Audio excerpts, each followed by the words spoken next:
Oxiroi-Baba Betânia era uma jovem extremamente vaidosa que passara toda a sua juventude perseguindo a fama e os holofotes da mídia, fazendo qualquer coisa para manter a atenção do público sobre ela, a fim de torná-la cada vez mais famosa. No entanto, Betânia sofria muito porque em todos os lugares em que ela procurava algum trabalho de modelo, os agentes sempre diziam para ela que ela não era adequada para o trabalho, e Betânia nunca conseguira sequer um único trabalho como modelo. E, em uma última tentativa, ela entrou em uma agência e se apresentou como modelo. As pessoas todas da agência riram dela, humilhando-a, disseram que ela era feia, que não servia para ser modelo. Neste instante, o mundo de Betânia desabou. Seu sonho de ser uma modelo com fama e brilho havia ido por água abaixo. E ela saiu correndo envergonhada e humilhada da agência, e começou a perambular pela cidade durante toda a noite, até que cansou e se sentou no banco de uma praça vazia e solitária. Foi quando, de repente, Betânia começou a ouvir ecos ao longe de uma risada bem estranha, e ao olhar, Betânia viu ao longe, andando pelas sombras da noite pela rua pouco iluminada, uma pessoa andando toda desconjuntada vindo em sua direção e, quando a luz do poste da praça vazia refletiu a imagem da face da pessoa em questão, Betânia viu uma velha feia e de modos desagradáveis, que ficava o tempo todo a olhar para ela e a dar aquelas risadas estranhas e sinistras. Ao ser questionada por Betânia sobre quem era ela e o que ela queria, a velha respondeu que o que estava em questão ali não era o que ela queria, mas sim o que Betânia queria. E, achegando-se para mais perto de Betânia, a velha de cabelos grisalhos, repletos de piolhos e capuz roxo, ofereceu a Betânia alguns produtos de beleza, com pó compacto, batom e todo tipo de maquilagem, e pintando Betânia ali mesmo na praça com seus produtos misteriosos, a mulher terminou de embelezar Betânia e, ao terminar, pegou um espelho e mostrou sua nova aparência. Betânia ficou esbabaçada. Não acreditava como ela poderia ter se transformado tanto, tornando-se a menina bonita que ela sempre sonhou. No outro dia, Betânia retornou até a agência de modelos que a havia humilhado, chamando-a de feia e rindo dela, e com a intenção de mostrar como ela havia ficado bonita, e assim eles enfim a contratassem, ela novamente se apresentou a eles, chegando ao meio da agência como um tufão furioso. Quando ela entrou, todos na agência ficaram mudos, paralisados, completamente horrorizados, pois aquela mulher estava com o corpo todo enrugado, e aquela jovem que ontem parecia ter somente 20 e poucos anos, agora parecia ter mais de 90. E enquanto Betânia olhava-se no espelho na parede da agência e se via linda e bela como nenhuma mulher jamais havia sido. As pessoas na agência, assustadas com a aparência daquela mulher, começaram a gritar e saíram correndo, deixando Betânia completamente sozinha no meio da agência.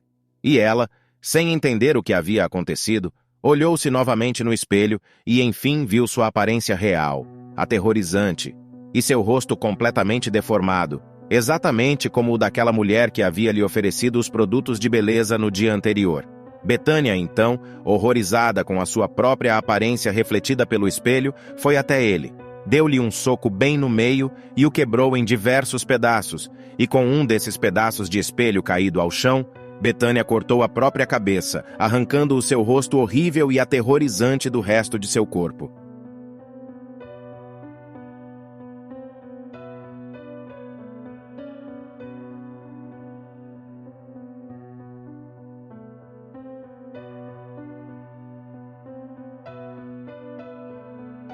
História de Genganger.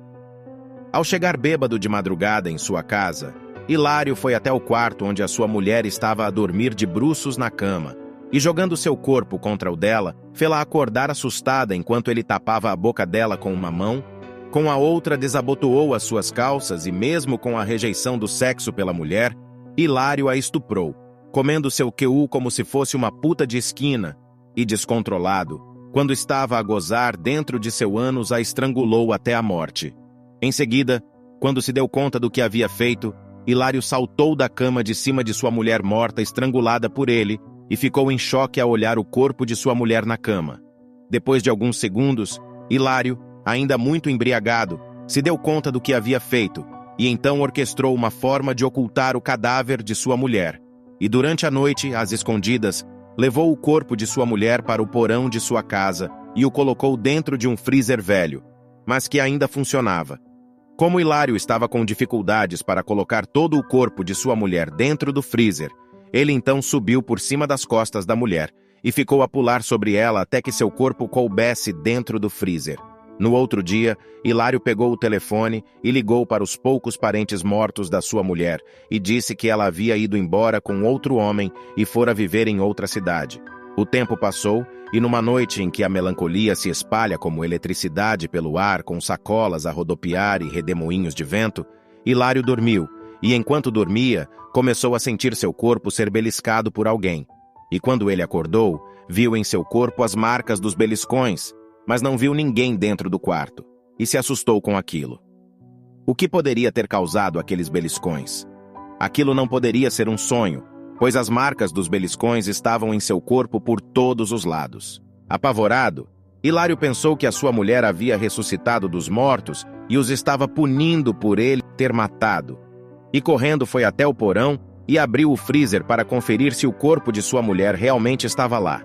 Quando Hilário abriu o freezer e viu que o corpo de sua mulher não estava lá, ele entrou em pânico e saiu correndo do porão e correu até a cozinha, onde pegou uma faca grande no faqueiro e ficou ali a gritar com o invisível, dizendo que ele já havia matado ela uma vez e que poderia fazer isso de novo muito bem. E enfrentando o que ele acreditava ser a ressurreição do fantasma da sua mulher, convocou-a a aparecer. No entanto, nada aconteceu de extraordinário naquela noite, e cansado e com sono, Hilário tornou a dormir, só que desta vez com a faca debaixo do travesseiro. Enquanto dormia, Hilário novamente sentiu o beliscão dos mortos, no caso, o beliscão de sua mulher brutalmente assassinada por ele, e depois de alguns segundos sendo beliscado, Hilário acordou apavorado e viu apenas um vulto branco, como se fosse uma mulher vestida com um véu de gelo a passar a atravessar a porta trancada do quarto.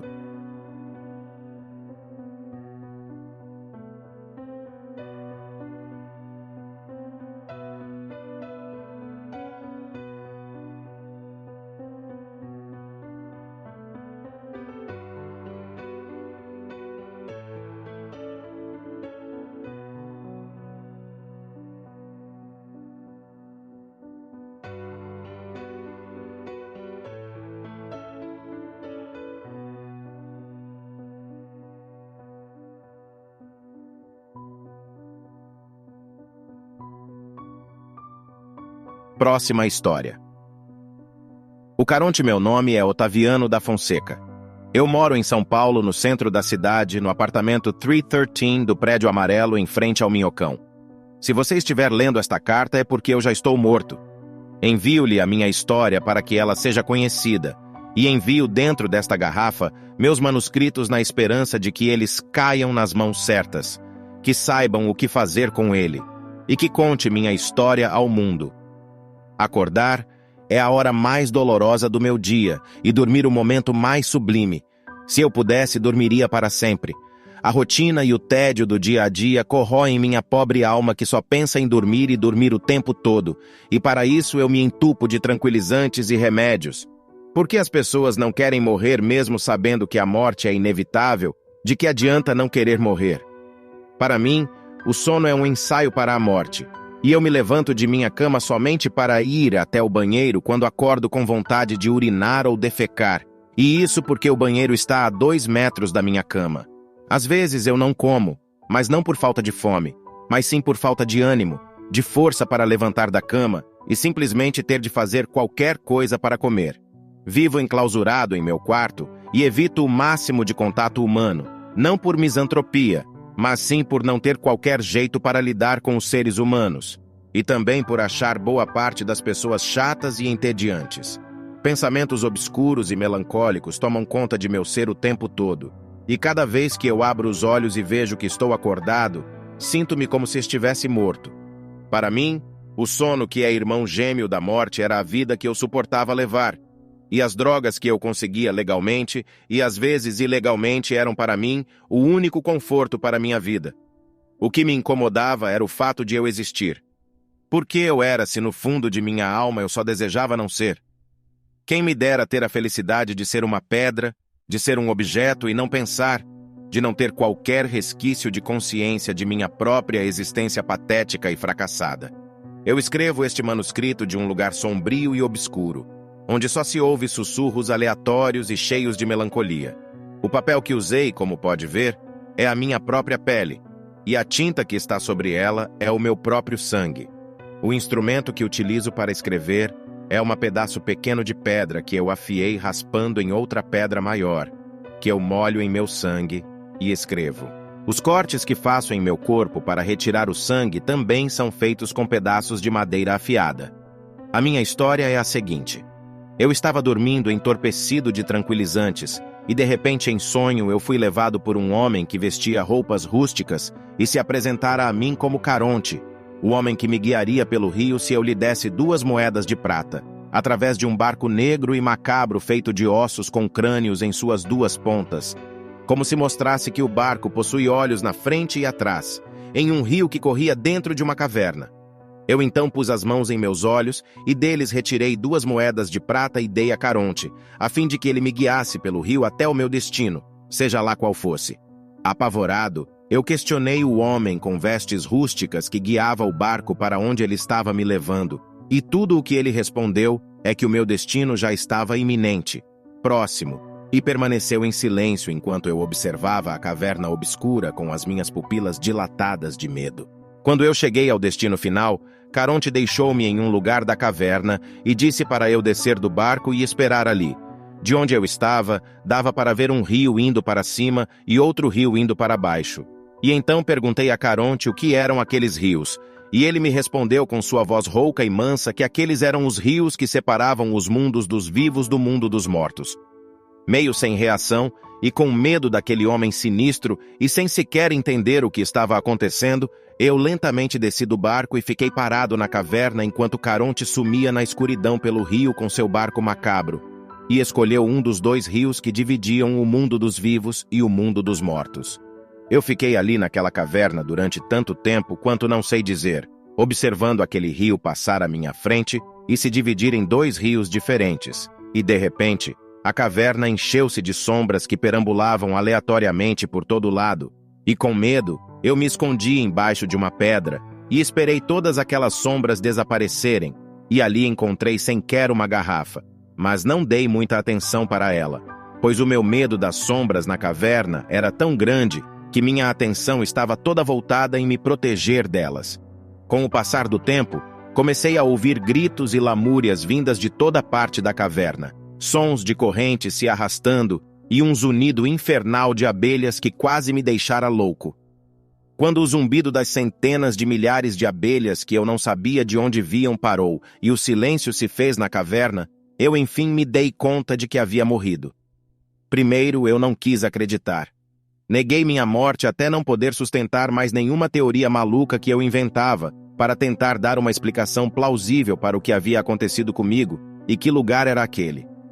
Por fim, eu acabei aceitando que eu estava morto e em algum lugar do purgatório perto do inferno e concluí isso pelas sombras e os gritos que eu havia outrora visto e ouvido. Mas por que eu estava ali? Teria eu sido condenado a ficar enclausurado naquela caverna por toda a eternidade?